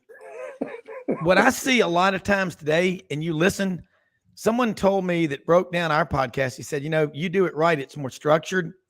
He said, but most of these podcasts that I listen to are like one giant run-on sentence. And when I was listening to you talk, you referred to is your mother still living? No, she passed away about 15 years ago, but a very smart person. Yeah, both of your parents were disappointed probably that her son, is kind of an idiot. No. Your family culture. I mean, listen, all the Greeks I know in Memphis, unbelievable. I mean, and everything in the state of Alabama, from Birmingham to the coast, all my friends in the food supply chain business say it's run by the Greeks, and that's a good thing. And especially in a city like Birmingham. You've been to Birmingham. I love that True South episode by John T. Edge. Oh, my God. How about the Koikos brothers? One of them passed away 2 years ago at Bright Star over in Bessemer. But see, that's the richness. And it doesn't take long. People come over here from anywhere in the world. They assimilate into this culture in the South. And you're living proof of it. I don't know what generation you are, but we win the lottery in this country when it comes to immigration, because we get people like George Plaster. Now, I've always had a running $5 bet with my dad. Find me a Greek whose last name doesn't end with an S to give you $5. Well, we know about Dr. Papachristou, Papa Christou, the famous ornithologist in Memphis, but you're number 2 on the list, George. I owe you $5. Listen, the deal is that somewhere it got changed. I have relatives in Little Rock who are Plasteris, and my Uncle George in Little Rock will turn 91 in September, in amazing health, sharp as. Yeah, in Little Rock. George, are you there? Yeah, I don't know what happened. Okay. I'm just. Okay. Well, I think it's those aliens they're talking about on Capitol Hill. So you just let me know when you want to do this again, and I'm in. Oh, look, definitely we'll do it, because let's do it again next week, because I wanted to just kind of lay, you're a new guest on here, and we're blessed to have a large, deep group of guests that we have on, and we do this 6 days a week. Want to get you involved in these roundtable discussions that we do. A lot of times we'll have Ken Capps, Football Writers Association of America, Bo Carter, former SID, which, by the way, I finally got to meet Claude Felton up in Nashville 2 weeks ago. Claude's and by the way, just incredible. And Buddy goes, man's a dinosaur. Love him. I mean, Claude but again, is awesome. Yeah, and you know what? We need to be thanking God that we have people like him. Could you imagine being a college student getting to learn from him? I mean how long ago were Plato, Socrates, and Aristotle around? Yet we still read everything we can find about them. I mean, Claude Claude in that SID world is obviously these days a dinosaur because most of them are much younger, but Claude's a guy I always turn to for wisdom and hey, how do I get 2 tickets to see the Georgia Tennessee game? There you go. Hey, George, let people know how they can follow you, keep up with you on social media, and also about your daily show. And if you've got an app, let them know about it. But we're going to see you again next week. And as always, thanks for your time and putting up with my crazy shenanigans. I like that word, and tomfoolery, but we have fun on this show. Enjoyed it. First of all, you can watch the show. I'm going to give the Twitter thing because I know better. You're not dealing with a technological stud here. I'm a lost ball in high weeds. On Twitter, you can see the show. We do it every day from 2 to 4 p.m. Central Time. On Twitter, you can watch it at George Plaster TN. You can also watch it on Facebook or YouTube. Don't ask me how the hell you get there. I have no idea. And like everybody else, it's, saved where you can go either to Spotify or Apple Podcast. And I have no idea what any of that means. I just know that that's what I have memorized, and somebody needs to teach me quick.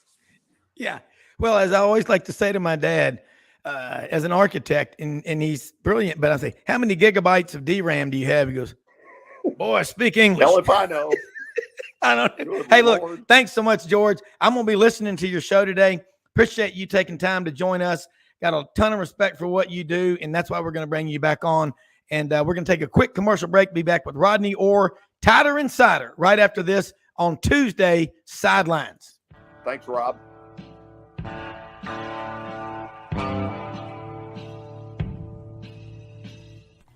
Red River Ford and Toyota, located in Wynne, Arkansas. If you're in the market for a new or used car, truck, or SUV, call, go online, or drop by and see them. Located 45 minutes from Memphis, go off the 4-city exit on I-40 and go north about 15 minutes on Highway 1. Easy to work with and still believe in customer service. If you live out of town, they will deliver your vehicle to you. RedRiverFordToyota.com. Just see what they can do.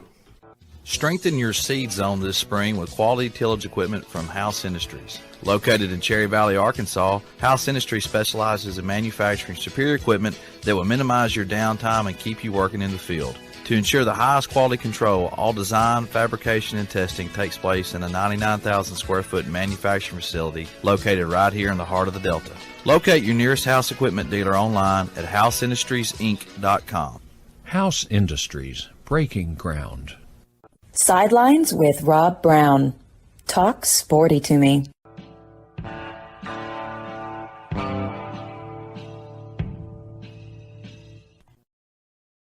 I'm Browne, back with Rodney or Tyler and Tyler. Let me say something real quick. The first ever St. Paul Open, October 2nd, Chickasaw Country Club in Memphis, to benefit the Peter J. Sarton Scholarship Fund. Call Michael Jordan. That's right, Michael Jordan, 901-647-3014. They still have a few team openings, also flag sponsorship, as well as whole sponsorship opportunities.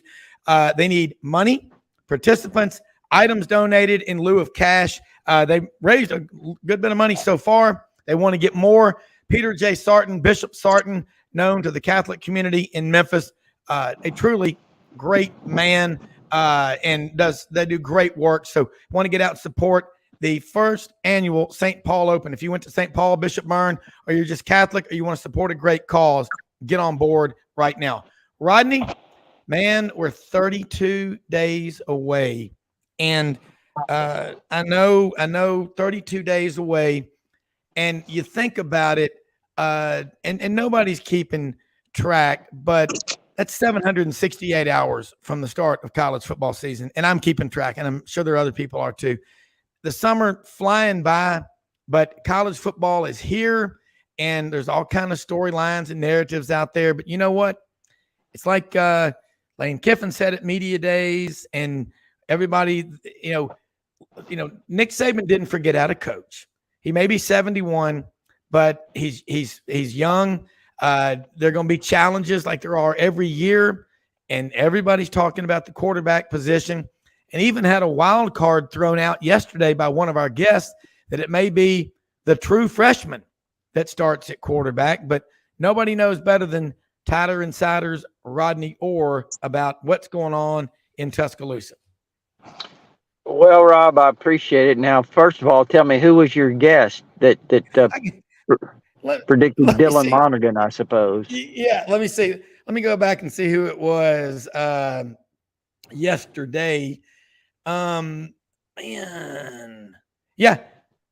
I'm trying to see which guest it was. Now I can't remember who the guest. Well, you'll stumble across. No, I know it was Fran. I think it was Franz Beard, GatorbaitMedia.com. He likes that guy just as a quarterback prospect. But you have laid out a good case for everybody, especially Jalen Milroe at that size, at 6'2.5", 227, runs a legit 4.4. But that's why they're going to practice to find out. But if you got that much talent, it's going to work out. Yeah. Well, I mean, again, I everybody wants a prediction, and look, there's no crystal ball. I mean, there's the truth is they've got several candidates. We know the primary three are obviously Jalen Milroe, Ty Simpson, and Tyler Buckner, the transfer from Notre Dame. And then also you mentioned Dylan Lonergan, the true freshman. That's who you're referring to. And then also another true freshman, Eli Holstein. So you got 5 guys on scholarship as quarterbacks. And then, but no, look, I mean, again, we could run through the thing like we've done many, many times, about Milroe's talent athletically. Again, he has to become more consistent as a passer and managing the offense. There's a lot of details, Rob, that I think people overlook or maybe aren't aware of, that when it comes to playing the quarterback position. Are you getting the calls in from the sidelines correctly? Are you making the adjustments at the line of scrimmage? Are you reading the defense correctly? Are you making the throws to the correct spot? Sometimes a coach will look at a play and it'll be an incomplete pass, but they see you went to the right guy. You're going to the right guy. You're making the right reads. You're picking the right receiver. And that's the first and foremost importance. Then let's get it there. Okay. So all of those things go into play. It's not just the things that we see, as fans or whatever. There are a lot of things that go into play in the quarterback position. So all of those things as a game manager are extremely important. And I think that's going to go a long way in determining who the quarterback is. And I've said this before. I think Ty Simpson has all the tools. I don't think there's any doubt about what Ty is capable of doing. And I've been a big Ty fan in terms of just watching him in high school. Again, I love Milroe. I love his athleticism. I love his raw potential. And then you look at Tyler Buckner, and I think Tyler Buckner, when I look at him, he's a guy that brings some maturity, I think, to this quarterback room. I think he's a really bright guy. He's an incredibly bright guy. I think he's really athletic, and I think he's got a chance to be a really good passer too. I certainly think that he can make the adjustment very quickly. And then the two true freshmen, we'll just have to see. But it's kind of my breakdown. I really don't have a guy that I'm saying is going to be the guy because I just don't think you can predict it right now. No, I agree with you. It's like when people say, how's Tyler Buckner, who's from San Diego, was playing at Notre Dame, how's he going to handle life in the SEC? How's he going to handle the heat? Well, it's hot in South Bend too. But I'll make an argument. This is what I say. Polar bears are native to the Arctic Circle, where it's very cold. But you know what? We got a bunch of them that live on North Parkway at the Memphis Zoo, and they do just fine. I'm just saying, people can acclimate to any conditions, Rodney. And hold on a second. I'm trying to rub off my crystal ball. Here we go. Yeah. And we asked you about that quarterback, and I've got some questions from some listeners and some viewers. And this one is from Vita Blue, and he says, Vita Blue from Crestview, Florida, and he says, Rodney, Alabama under Saban has had some wicked, badass defensive linemen. Right now, who do you see as the next Quinnen Williams, Ashawn Williams? Ashawn Robinson? Who do you see as the next great defensive lineman for the Crimson Tide, especially right now? Well, again, I think a big part of that is development. How are you going to develop the guys that you have? And that's a big question mark right now. I think with this Alabama defensive line there's some talent there, but it's getting it developed and getting it to perform at its highest level. With that said, I think Jaheim Otis obviously is a guy that could be a superstar type player. I think he could be a dominant player. I think too that Tim Smith, he's a guy that came in, Rob, that I had high expectations for. And I thought when he got on the field as a true freshman, I said, this guy's going to be really something special. And he really kind of hasn't gotten any better, to be honest with you. Maybe in some ways, but just to the distant eye, he hasn't really in the games and stuff. He hasn't shown us what we thought he would be. So Justin Aboybe is another guy that I think performed really, really well last year. He had made a lot of progress until that injury. So he's 100% now. So that's good, I think. As you look at some of the young guys, you've got a lot of potential. James Smith, the true freshman, I think he'll be in the rotation. This could be the year that Jamarian Latham makes a big splash. He's been around a while. He's been, I guess a little undersized, but by Alabama standards, but I think he's got a chance now. I think, obviously Tim Keenan is a player on the interior that could add depth. He's a big physical guy, strong guy, run stopper. So I think he's a guy that'll play situationally, maybe, in certain downs. But again, I think they've got some other guys. It's going to be interesting to watch how they develop, whether it's Damon Payne or Monkel Goodwine or, Isaiah Hastings is a redshirt freshman who I know has made some waves, starting to make a lot of progress. I think young players like Jordan Renaud are going to be eventually really good, but just don't know when. But they've got some players. It's just a matter of development. All right, here's another one. A question that I got to ask is about the wide receiver room.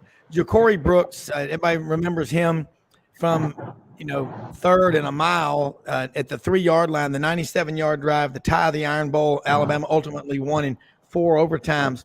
But every fan out there, especially Alabama fans, remember that iconic photograph of Jerry Jeudy from Deerfield Beach, Florida, and Jalen Waddle out of Bellevue, Texas, Henry Ruggs III out of Montgomery, Alabama, and Devontae Smith from Amite, Louisiana, walking onto the practice field. All first-round draft picks, and in the case of Devontae Smith, Heisman Trophy winners. It's going to be hard. It's like once you eat at the best steakhouse in town, it's tough to settle for CK's coffee shop shoe leather at 3 a.m. when you're drunk. It's just the way it is. And so let's talk about that receiver room because Alabama, look at Amari Cooper, the number 4 pick in the draft out of Miami, and so many great receivers. Who are they going to have it this year? Because it's going to be a new quarterback, whoever it is, and the more weapons he's got around him, the better. Yeah, that is true. I mean, and that's what really kind of, as you think about the passing game, it's going to probably be a work in progress because you've got a receiver room that's still really developing.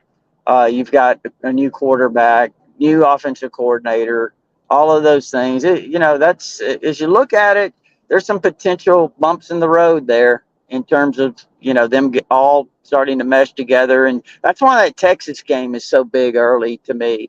Is how fluid can Alabama be offensively in that game? So plays really into Texas advantage, I think, catching Alabama that early. But with that said, no, the wide receivers room, Malik Benson, obviously the name that's been thrown out there a lot. I know he came in big flash early, kind of leveled off a little bit in the spring, but I understand he's had a strong summer. Tell you the guy that I keep hearing about, Rob, that has kind of had maybe a little bit of a change in attitude, if you want to put it that way. He's had a real good summer, might be ready to kind of take the bull by the horns in that wide receiver room. It's Jermaine Burton, the transfer from Georgia. I've heard he's had a really good summer. So we'll see with Jermaine. He's got all the tools. I thought he was another John Mechie. I really did. Maybe didn't have that year last year, but we'll see. So young players, watch out for Kendrick Law. I think Kendrick's a really good player. I mean, he's strong, he's physical. I think Kendrick can do a lot of good things. He's really versatile. I think Isaiah Bond with his speed is going to be a guy like Malik Benson that can take the top off the defense. But I also think you got to catch the ball first, Rob, and he's been really inconsistent at that. Kobe Prentice, we could go down the list, several others. Now I'm going to tell you, a guy, I'm just saying, stash this name away. Just stash it away. I'm not making any predictions, but stash away the name Cole Adams, a true freshman out of Oklahoma. He had was having a really big first scrimmage. People were buzzing about him. I had high school coaches that were former college players that were at that Alabama first scrimmage in the spring, and they said, "Who is this number 13? I mean, this guy is really good." Just remember that name. Again, I don't know when he'll get his chance or when he'll emerge, but who knows? It could be this year. Well, that's why we love having you on here. Tighter Insider Report brought to you by the May Veterinary Clinic, Tuscaloosa and Northport. Since 1964, Dr. Wayne May started all of this. And then sons Waller and Guy followed in his footsteps. Tuscaloosa and Northport open every day, Sundays, 3 to 5 p.m. for dog and cat pickup at Camp May. So cool. They even have their own pool, and they have connecting cat condos. Let's say you're the old lady down there at the end of the street that doesn't cut the grass and has 25 cats in the house. Well, that old lady could go to Camp May, take all 25 cats, and they'd have connecting cat condos. Yep, that's right. May Veterinary Clinic, top-notch, elite medical care. Dr. Waller May, Dr. Guy May, and their fellow veterinarians and their incredible support staff are there to take care of all of your animals. They've been doing it for a long time, and I know people that travel from all over to take their dogs and cats. We've taken them there. Incredible care. They're always leaving with their tails wagging, just like we always are happy when Rodney Orr from Tighter Insider TV is on, and it'll be on tonight, 6:30 p.m. on YouTube. Rodney, another question about that running back room. There's Alabama last year had the number 1 recruiting class in the country. They've got some serious running backs that they always do, but it all starts up front though with the offensive line. I got to talk to J.C. Latham, big fella, and a couple of years ago, the class that came in that started the fall of 21, you were saying that statistically was the highest ranked offensive line class Alabama had ever brought in.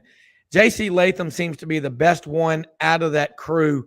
I think he's the kind of guy, you don't have to talk to him long to know that if you're not putting out, you're going to get kicked out and be replaced by somebody else. He seems like he's the alpha male of that Alabama offensive line, and that's a great place to start with him.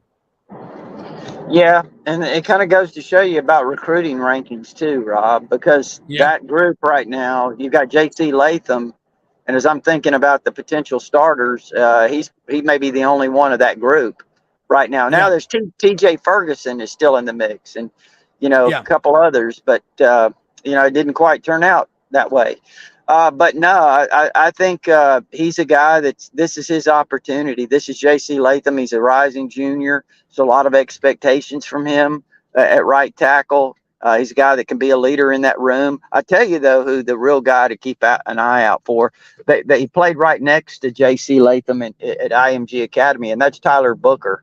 He's a rising sophomore at that right guard spot. I think Tyler Booker, he's going to be one of the best interior offensive linemen in the country. And I think he's a guy that's going to be a leader up front with J.C. Latham. I think the right side of that offensive line is going to be pretty good.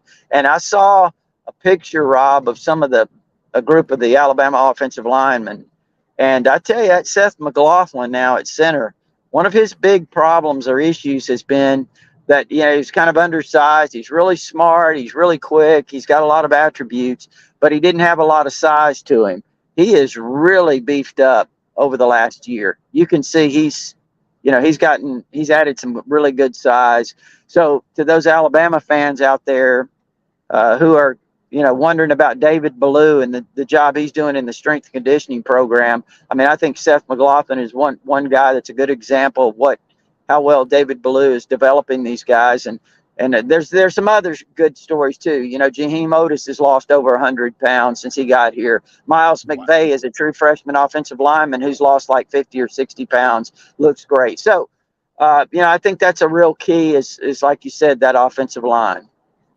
J.C. Latham from a real hotbed of recruiting, Oak Creek, Wisconsin. Didn't that blow your mind? Yeah. And went to IMG Academy. Yeah. He was kind of interesting story because JC was a defensive lineman for the most part in high school until I think his junior year or so. He never played offensive line, and they moved him over there. And hey, that's where he started to blossom. He was at IMG Academy, and just kind of took off down there. A lot of people thought he was going to Ohio State. Alabama did a great job with him. During that, I think that was the COVID year, where they had to recruit via Zoom, via Rob Browne StreamYard, they had to recruit like that. There you go. but no, I mean, it's I think it's going to be real interesting to see what Eric Wolford does with this offensive line. Yeah. And you got a new defensive coordinator. And again, Kevin Steele, this is his third time. And, who was the first assistant coach that Nick Saban hired when he started there in 2007? It was Kevin Steele. That's right. Yeah. And, one of the first. Yeah. Yeah. And I'm going to tell you what, I'm glad. And I know some people do. People don't hold things against me that I did when I was a kid, years later. But get over the deadgum Clemson, West Virginia. I mean, that's one game. And I just checked, Rodney. Hold on. I just read this. Kevin Steele did not dress out for the Clemson, West Virginia game in 2011. He didn't play in that game. Just make sure someone doesn't think that he missed a bunch of tackles and, blew the game. Was that 2011? Was that 2011? Yeah, it was 2011. I'm pretty sure.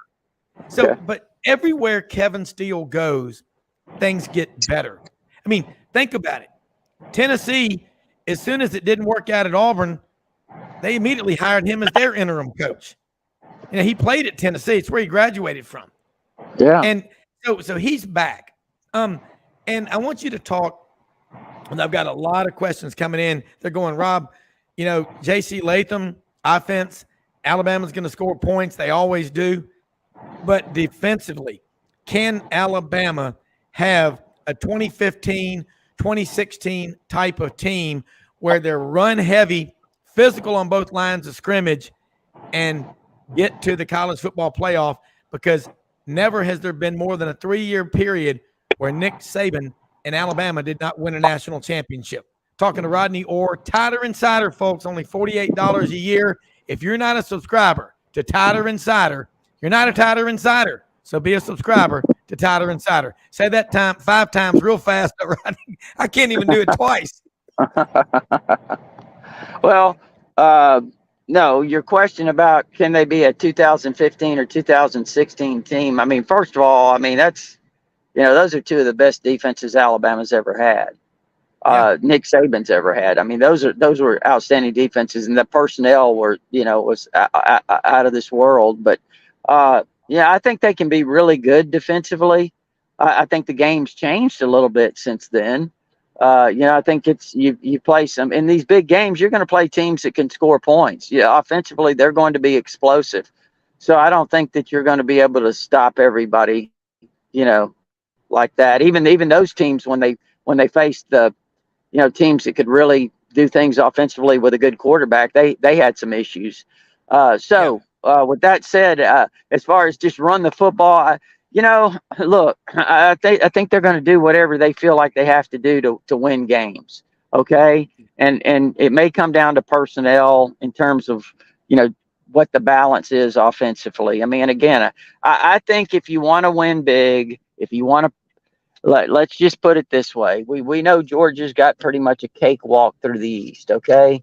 But if you want to play Georgia, if you want to beat Georgia in the SEC championship game or in the playoffs or whatever, you want to beat Georgia, there's a way to beat them.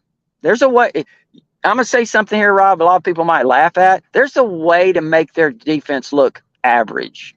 And I say average, I'm talking relatively speaking. Okay, if you've got a quarterback that can attack them down the field with receivers, they have a hard time stopping you, just like everyone else does. Yeah. Bryce Young threw for 421 yards against Georgia in the SEC championship game. And yes, contrary to what some people say, Georgia did show up trying to win the game and go undefeated. So he scorched them with Jamison Williams and John Mechie. When he lost those guys, it was a different story. Okay, but look what LSU did to Kirby's defense. Look what Kyle Trask did to that Georgia defense in 2020. They couldn't cover those guys. They couldn't cover them. They couldn't cover Marvin Harrison Jr. and some of the other wide receivers that Ohio State had. And had Marvin Harrison not gotten hurt, I think Ohio State would have had a great chance to win that game. And I give all the credit to Georgia. But the point I'm making is not to attack Georgia, Rob. It's to say, okay, everybody says Georgia's the standard defensively. And they are. There's no doubt about where they are. Kirby's done an incredible job. But the point is that if you think you're going to stop teams that have this kind of talent offensively, you're not. It's not likely to happen because they're just too talented. So the point is, if Alabama is going to win the SEC, they've got to be able to have balance offensively. They're not going to be able to line up and run somebody 50 times a game. And I think some Alabama fans have gotten into this, we're just going to go back to, ground and pound and, dink and dunk passing game, and we're going to roll through the season. I just don't think that can happen, Rob. Point is, I think they've got to have a quarterback emerge who can make things happen in the passing game, can throw the ball downfield consistently, and receivers that can get open, get separation. If they can do that, then I think this team has a chance to go a long way. Yeah, no, this is great stuff. Look, we have run out of time, unfortunately. This is the May Veterinary Clinic, Tuscaloosa and Northport. 2 locations open every day. Sundays, drop off and pick up only at Camp May for dogs and cats, including the old lady that lives down at the end of the street that doesn't cut her grass and has whiskers. She has 25 cats. They're all welcomed at Camp May, Connecting Cat Condos. Rodney, I would ask you what you're talking about tonight on Tighter Insider TV, but you're right. I don't know till I show up and see what Gary's got on his mind, but I love the show. And Audrey and I were watching it the other day. It's 30 minutes, 22 minutes of content. Great stuff. I love it. We had Dana Duckworth on the show last Friday, former gymnastics coach at Alabama. This is so much fun. But Rodney, as always, appreciate you being on here with us. Tighter Insider, folks, it's only $48 a year. You've got to subscribe. You'll learn a lot, and their forums are off the charts. Rodney, thank you so much for taking time out to join us. Most often, we see the face of Christ in the least among us. Don't ever miss an opportunity to help somebody out and thank people who help you along the way. Put back way more than you take. That's a great way to live your life. We're out of here. God bless America. We'll see you tomorrow. Thanks for listening.